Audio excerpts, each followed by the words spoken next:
धन्यवाद। नमस्कार। 5 राज्यों में चुनाव शुरू हो रहे हैं, तो आपने जमकर कैंपेनिंग की है। तो आपको कहीं पर लगा कि बीजेपी के खिलाफ कोई एंटी इनकम्बेंसी सेंटिमेंट या कुछ ऐसे वेव कुछ लगा आपको? वैसे चुनाव घोषित होने के बाद मैं किसी राज्य का दौरा नहीं कर पाया हूं, क्योंकि इलेक्शन कमीशन ने कुछ मर्यादाएं रखी थी और मेरा प्रयास रहता है कि मैं मर्यादाओं का पालन करूं। लेकिन वर्चुअली मुझे बीच बीच में कार्यकर्ताओं से बातचीत करने का अवसर मिला है। चुनाव का समय हो या न हो, भारतीय जनता पार्टी संगठन में हो या सरकार में हो, हम हमेशा जनता जनार्दन की सेवा में लगे रहते हैं। और जब सरकार में होते हैं तो बहुत अधिक तीव्रता से, अधिक विस्तार से सबका साथ, सबका विकास, इस मूल मंत्र को लेकर के जी जान से जुटे रहते हैं। और मैं इस चुनाव में भी सभी राज्यों में देख रहा हूं कि भारतीय जनता पार्टी के प्रति लहर है। भारी बहुमत से भारतीय जनता पार्टी जीतेगी और भारतीय जनता पार्टी को सेवा करने का मौका इन सभी 5 राज्यों की जनता देगी। और ये भी सही है कि जिन राज्यों में हमें सेवा करने का मौका मिला है, उन्होंने हमें परखा है, हमारे काम को देखा है और उसका परिणाम होगा। पहले के जमाने में पॉलिटिकल फील्ड में एनालिसिस करते समय एक शब्द पॉपुलर हो चुका है, एंटी इनकम्बेंसी। मैं समझता हूं कि हमारे देश में वक्त बदला, लेकिन कभी कभी टर्मिनोलॉजी नहीं बदली। और ये कारण ये है कि पहले जो सरकारें चलती थी वो फाइलों पे हस्ताक्षर करना, मनमर्जी के लोगों की फाइल को प्रायोरिटी देना, योजनाएं चुनाव को केंद्र में रख के घोषित करना और कभी कभी जाकर के फीते काट के चले आना, शिलान्यास करके चले आना। डिलीवरी की तरफ कभी योगदान उनका ध्यान नहीं रहता था। उनको लगता था घोषणा हो गई, मैंने विज्ञान भवन में दिया जलाया तो उनको लगता था काम हो गया। और जब लोगों को काम नजर नहीं आता है और घोषणाएं बार बार सुनने को मिलती हैं, तब एंटी इनकम्बेंसी का जन्म होता है।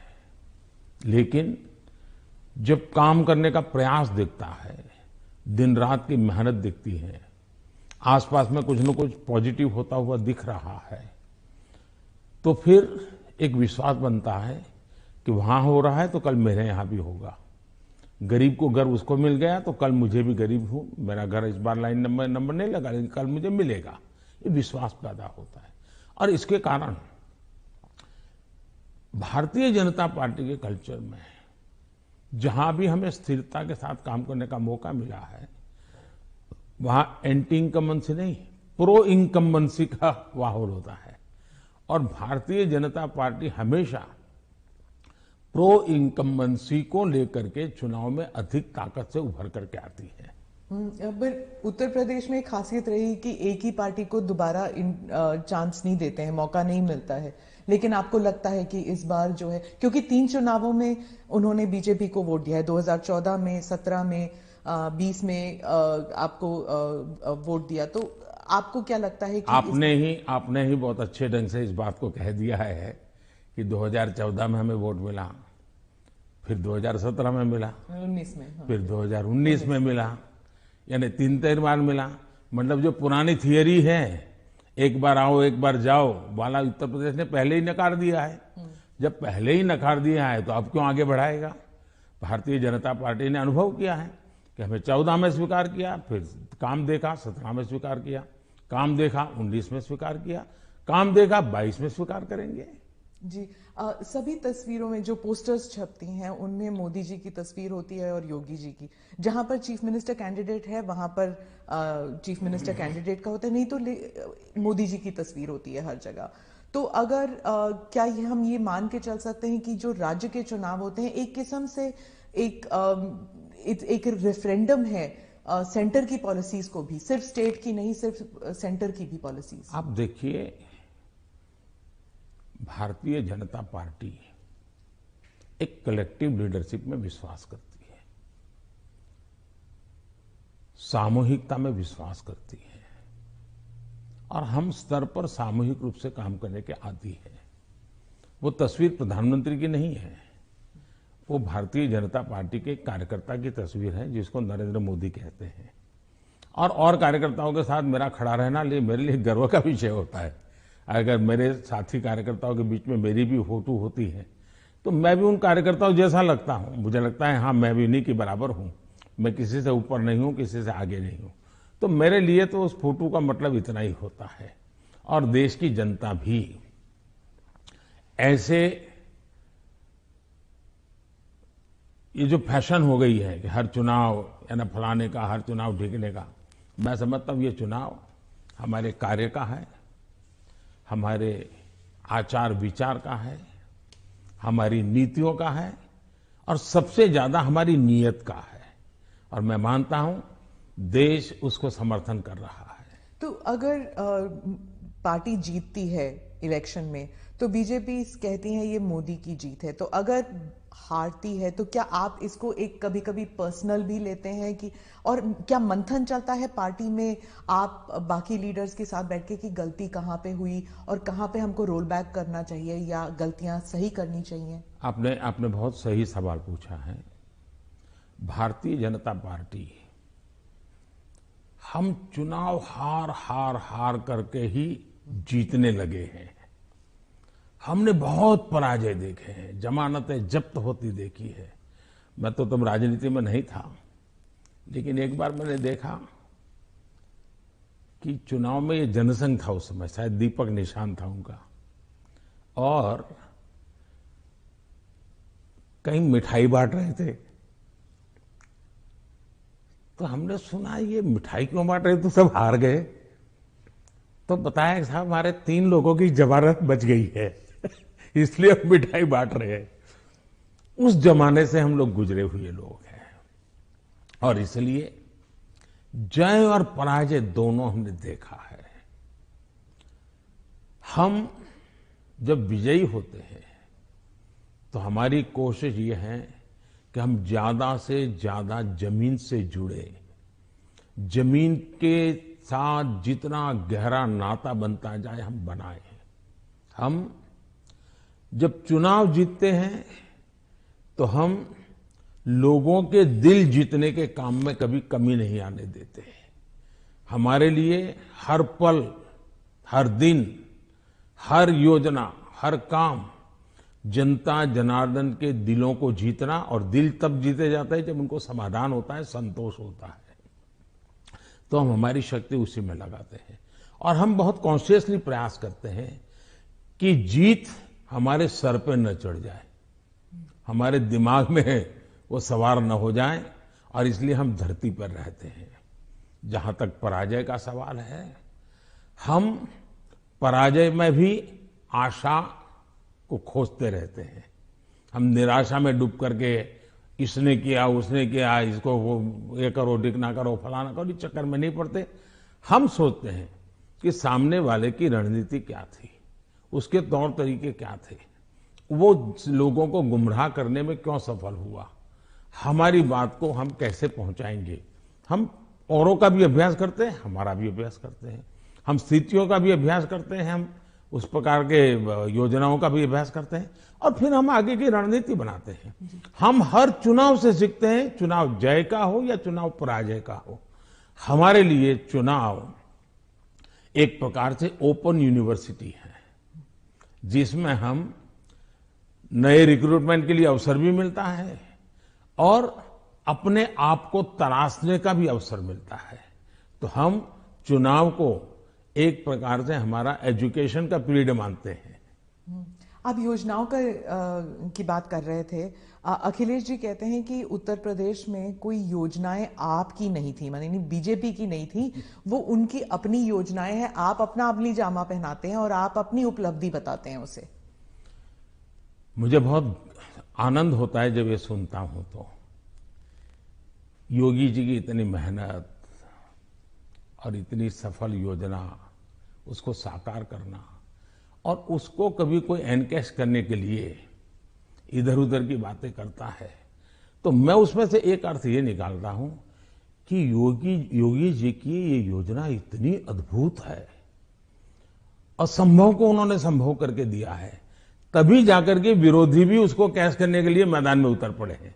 वरना विरोधी विरोध करता, कैश करने के लिए मैदान में उतरा है, मतलब योजना अच्छी है, योजना सफल है और सफल तरीके से समय सीमा में उसको पूरा किया है। और एक प्रकार से मैं इसको योगी जी की क्रेडिट मानता हूं। दूसरा विषय है, हमारे देश में एक कल्चर चला कि राजनेता और सरकारों का काम क्या, हर चीज पे हाथ डाल देना, बोलते रहना, ये करेंगे वो करेंगे, ये करेंगे वो करेंगे, कभी इसके में। और कोई चीज दुनिया में उन्होंने छोड़ी नहीं है।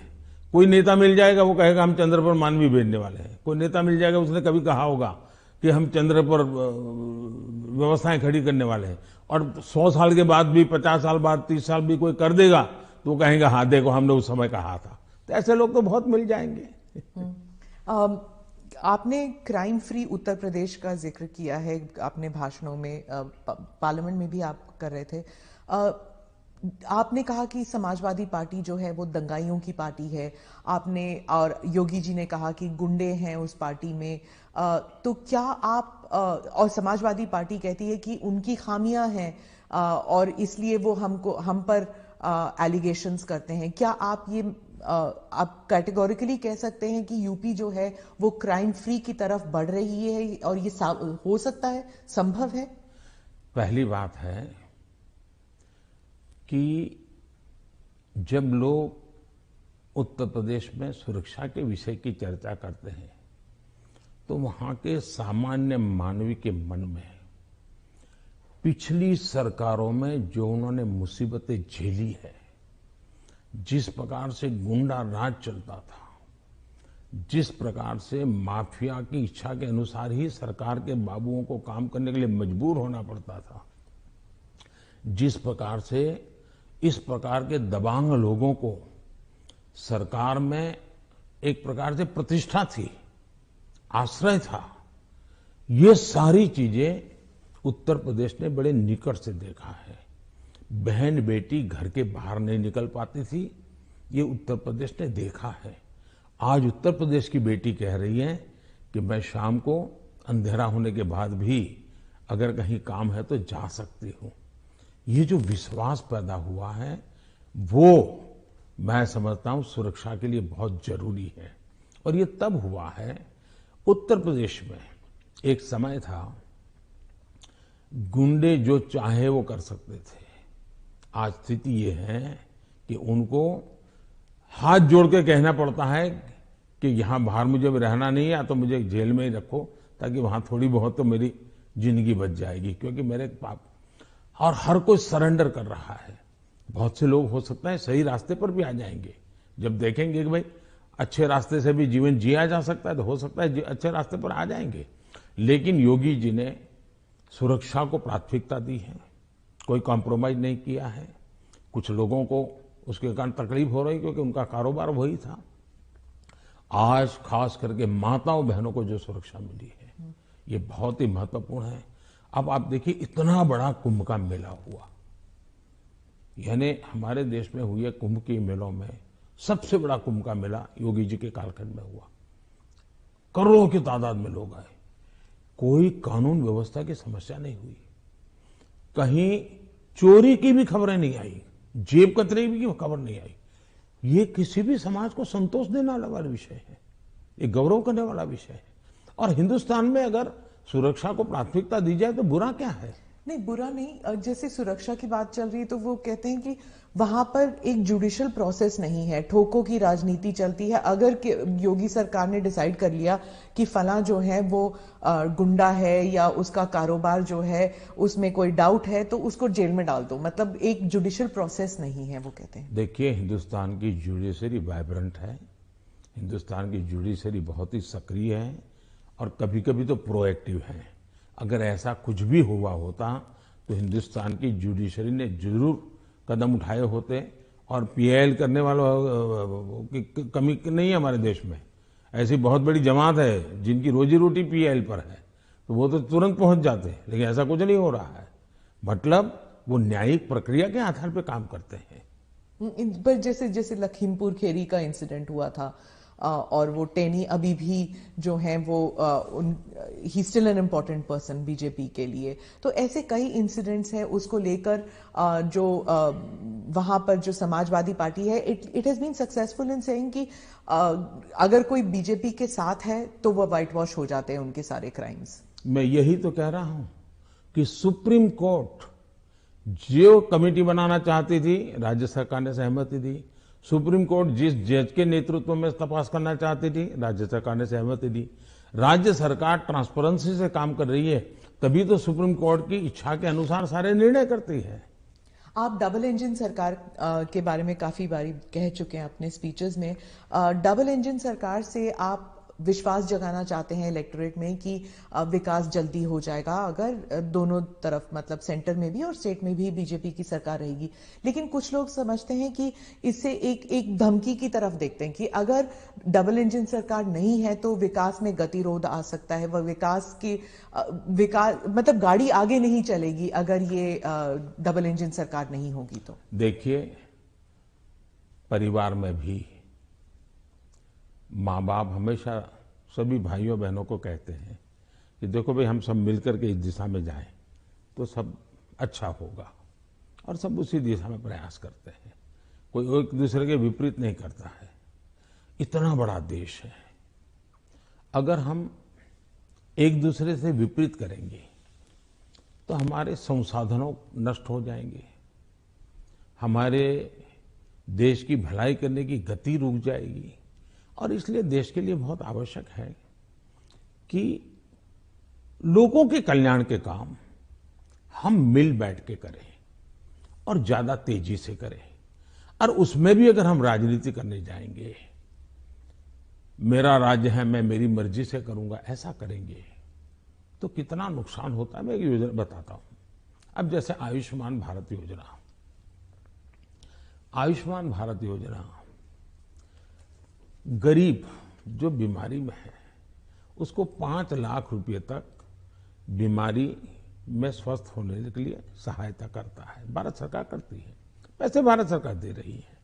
राज्यों को तो लेना है, देना कुछ नहीं है। कुछ राज्यों में अपनी अपनी योजनाएं हैं, हमें कोई इससे इतराज भी नहीं है। हम नहीं कहते कि योजना बंद करो, लेकिन इससे फायदा ये होता है कि मान लीजिए उत्तर प्रदेश का कोई नागरिक है और केरल गया हुआ है और वहां उसको कुछ हो गया, तो ये योजना ऐसी है कि केरल में भी उसको ट्रीटमेंट मिलेगी। उसको उत्तर प्रदेश में ही बीमार होगा तो लाभ होगा ऐसा नहीं, केरल में भी। इसका मतलब कि आयुष्मान भारत योजना से जोड़ना मतलब दोनों इंजन जुड़ जाएंगे तो गरीबों को लाभ होगा कि नहीं होगा। लेकिन कुछ राज्य ऐसे हैं जिनको लगता है नहीं, हम आयुष्मान भारत से नहीं जोड़ेंगे। दिल्ली में क्या ऐसी सरकार है। अब दिल्ली का नागरिक हिंदुस्तान के किसी कोने में जाएगा और वहां कुछ हुआ तो उसको वो लाभ नहीं मिलेगा। अब क्या कारण है कि इसका विरोध किया जा रहा है। उसी प्रकार से हमने one nation one ration card क्यों किया कि भाई कोई भी मजदूर हिंदुस्तान के किसी भी कोने में जाएगा, एक ही राशन कार्ड होगा।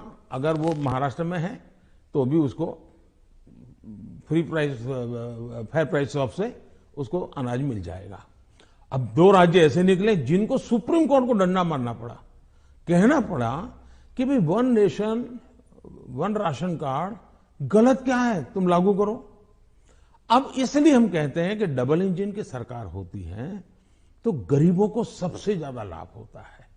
अब जैसे जीएसटी कानून आया, पहले हमारे देश में हर जगह पर टैक्सेशन की सिस्टम इतनी अलग अलग थी कि विदेश के निवेशक जो होते थे उनको बहुत दिक्कत होती थी। भाई हमें एक राज्य में अगर कारखाना लगाते हैं तो हमें वहां इस प्रकार का प्रॉब्लम होता है, दूसरे में लगाते हैं तो दूसरा होता है।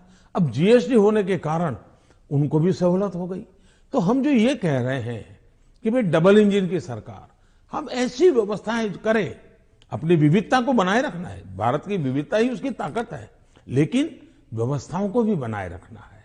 और इसलिए हम कहते हैं कि जब डबल इंजन लगता है तो ताकत बहुत बढ़ जाती है, हमारी शक्ति वेस्ट नहीं होती है।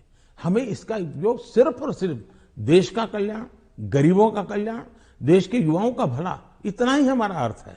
आप विविधता की रिस्पेक्ट के बारे में बात करते हैं, लेकिन राहुल गांधी और सिर्फ राहुल गांधी नहीं, स्टालिन, केसीआर, महबूबा, ममता सब कहते हैं कि आपकी पार्टी जो है उस विविधता को रिस्पेक्ट नहीं करती। इसलिए चाहे बंगाल हो या आंध्रा, तमिलनाडु, केरला और कश्मीर, इन सभी राज्यों में बीजेपी कहीं घुस भी नहीं सकती है, सरकार बना नहीं सकती है, क्योंकि एक सेंट्रिस्ट, एक स्ट्रांग व्यू पॉइंट वाली पार्टी है जो रीजनल एस्पिरेशंस को नहीं समझती।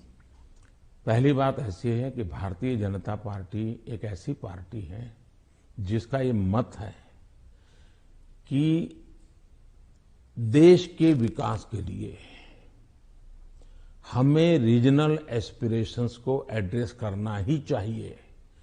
और देश में मैं पहला मुख्यमंत्री हूं जो इतने लंबे समय तक राज्य का मुख्यमंत्री रह करके आया हूं। और इसलिए राज्य के एस्पिरेशंस क्या होते हैं, राज्य की आवश्यकताएं क्या होती हैं, इसका मुझे भली भांति समझ है। और इसी के कारण हम हिंदुस्तान के सभी राज्यों की भला, अब देखिए मैं दुनिया के मेहमान आते हैं तो पहले उनको दिल्ली में ही आना और जाना हो जाता था, मैं ऐसा नहीं करता हूं। आप ट्रंप को लेके गुजरात, मैं उनको अलग अलग जगह पर, मैं चाइना के राष्ट्रपति को ले गया तमिलनाडु, मैं फ्रांस के राष्ट्रपति को ले गया उत्तर प्रदेश, मैं जर्मन चांसलर को ले गया कर्नाटका। और तब तो कांग्रेस की सरकार थी। किसकी सरकार? इस देश की शक्ति को उभारना, इस देश के हर राज्य को प्रोत्साहन मिलना, यही हमारा काम होता है। अब यूएन में जाकर मैं तमिल भाषा में कोट करता हूं तो दुनिया को गर्व होता है कि भारत के पास दुनिया की सबसे पुरानी भाषा है। पहले कोई बोलता ही नहीं था। और इसलिए तो मैं हर एक को साथ लेकर के चलने का प्रयास करता हूं और मैं मानता हूं वही रास्ता है। हम विविधता में एकता के दर्शन करते हैं, लेकिन आज दुर्भाग्य से कुछ नेता अपने निजी स्वार्थ के लिए विविधता को एक दूसरे के साथ विरोध के लिए सीड्स के रूप में उपयोग कर रहे हैं। ये बहुत बड़ा दुर्भाग्य है। हमें विविधता में से एकता को पनपाना है। तो आप कह रहे हैं इससे अलगाववाद बढ़ेगा? पिछले 50 साल का अनुभव यही है, उन्होंने यही किया है। हर चीज पे देश को बांटो, राज करो, और उसी में से अलगाव पैदा होता है। लेकिन भारत का चरित्र ये नहीं है, भारत के नागरिकों का चरित्र ये नहीं है। आप इसको एक do you see it as a threat कि अगर इसे अभी नहीं रोका जाएगा तो सेपरेटिस्ट एलिमेंट्स आ जाते हैं कि जैसे अगर कश्मीर का अलग बात है, नॉर्थ ईस्ट की बात अलग है, लेकिन अगर आप द्रविड़ मूवमेंट को देख लेंगे या कहीं और राज्य में देख लेंगे, अगर रीजनल एस्पिरेशंस को बढ़ाया जाता है तो क्या एक यूनिटी फैक्टर में कोई देखिए हमने दरार पड़ सकता है? मैं बताता हूं काम करने का तरीका कैसे होता है। हमारा ये मत है सामाजिक न्याय। भारत जैसे देश में इतनी विविधता भरा समाज व्यवस्था, और अगर सामाजिक न्याय के सिद्धांत में हम थोड़ा सा भी ऊंचे नीचे करेंगे तो हमारे देश को बहुत नुकसान होगा। इसलिए समाज का छोटे से छोटे तबके के व्यक्ति को भी विकास में पूरा सहयोग मिलना चाहिए और विकास के लिए अवसर मिलना चाहिए। जैसे समाज के अंदर सामाजिक न्याय की आवश्यकता है, वैसे ही राष्ट्र में भी कोई एक इलाका बहुत आगे बढ़ जाए और कोई इलाका पीछे रह जाए तो कभी भी देश का भला नहीं होगा। हमारे यहां सर्वांगीण विकास होना चाहिए, सर्वसमावेशक विकास होना चाहिए, सर्वस्पर्शी विकास होना चाहिए, सर्वहित में विकास होना चाहिए। और इसलिए हम एक विषय लेकर के आए जिसमें भी मैं देख रहा हूं कि सभी राज्य हमारे साथ मिलकर के कंधे से कंधा मिलाकर के काम कर रहे हैं। एक राज्य नहीं कर रहा है, ये दुर्भाग्य है, बाकी सब राज्य कर रहे हैं। क्या है, हमने देखा कि हिंदुस्तान में 100 से थोड़े ज्यादा कुछ जिले ऐसे हैं कि जो राज्य की एवरेज से भी बहुत पीछे हैं। हर प्रकार से वहां का धन तो सब राज्य जिलों को समान मिलता है, तो ऐसा क्यों होता है?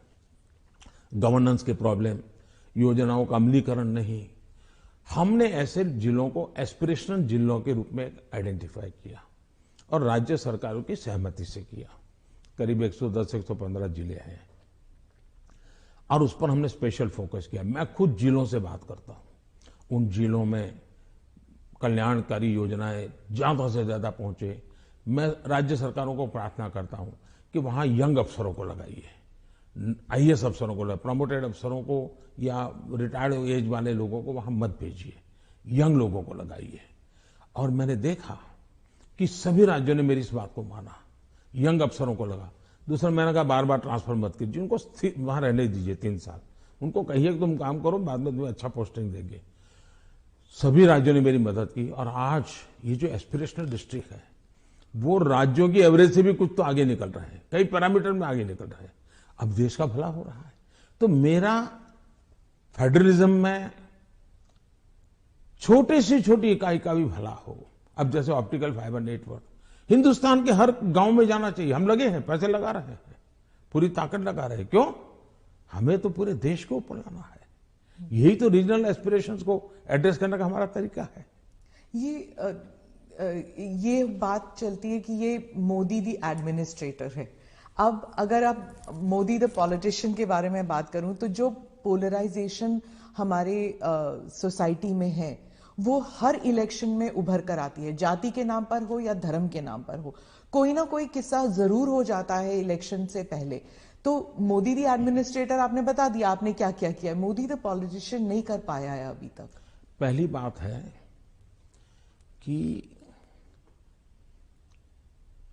भारतीय जनता पार्टी, उसका मंत्र है सबका साथ, सबका विकास, सबका विश्वास और सबका प्रयास। हमने हमारे इन सिद्धांतों को कभी बदला नहीं है। आपने मेरे मुंह से सैकड़ों बार इसको सुना होगा और मैं तो देख रहा हूं इन दिनों दुनिया के देश भी मेरे इस वाक्य का अपनी भाषा में ट्रांसलेशन करके सुनाते हैं कि मोदी इन सिद्धांतों पर काम करते हैं। और इसलिए हम मानते हैं कि सबका साथ यही हमारा मंत्र रहा, हम करते हैं। समाज व्यवस्था तो है ही है, इसको तो कोई नकार नहीं सकता है। लेकिन हैरानी तब होती है जब मैं देख रहा हूं मीडिया में हम समाज को कोई दबा कुचला वर्ग हो उसकी चिंता हमको करनी चाहिए, क्यों नहीं करनी चाहिए। लेकिन हम कहेंगे भाई इस समाज में अगर पंथ के आधार पर देखें तो इस संप्रदाय में इस प्रकार की जाति व्यवस्था का वर्णन करेंगे और इस समाज में हम कभी नहीं करेंगे। क्या वहां भी समाज के और वर्गों में जातियां नहीं हैं, ऊंच नीच नहीं है, वहां पर बैकवर्ड नहीं। अब जैसे मेरे यहां गुजरात में मुस्लिम संप्रदाय में मैं समझता हूं कि 70 जातियां ऐसी हैं जो ओबीसी हैं और मेरे गुजरात में जब मैं था उनको ओबीसी की कैटेगरी में बेनिफिट मिलता था। लेकिन कभी मैं मीडिया में नहीं देख रहा हूं कि भाई वहां कितने ओबीसी को टिकट मिला, वहां कितने पिछड़ों को टिकट मिला, कुछ नहीं। तो ये इस प्रकार की राजनीति कौन करते हैं जी? क्या इससे बाहर आना चाहिए कि नहीं आना चाहिए? हम टिकट देंगे तो भी जाति के आधार पर बंटवारा शुरू कर देते हैं, इसी भाषा में वर्णन करते हैं। किस जाति का कितना वोट मिलेगा ये भी कह रहे हैं। हम ये सारी भाषा को बदलना चाहिए और इसलिए सबका साथ सबका विकास, हम उसी मंत्र को लेकर के चलना चाहते हैं ताकि हमारा मत है कि देश की एकता देश को आगे ले जाने के लिए बहुत आवश्यक है। पर जो अल्पसंख्यक हैं वो दरार में गिर जाते हैं, वो जो फिशर्स होते हैं उनमें गिर जाते हैं। जो वो आपने तो कई सारे उदाहरण दे दिए जहां पर वो जैसे आपने कहा कि कार्ड यहां पर भी इस्तेमाल हो सकता है, वहां पर भी इस्तेमाल हो सकता है, बहुत सारी योजनाएं हैं। लेकिन जब ऐसे पोलराइजेशन की जो किस्से हो जाते हैं, तब क्या होता है, मीडिया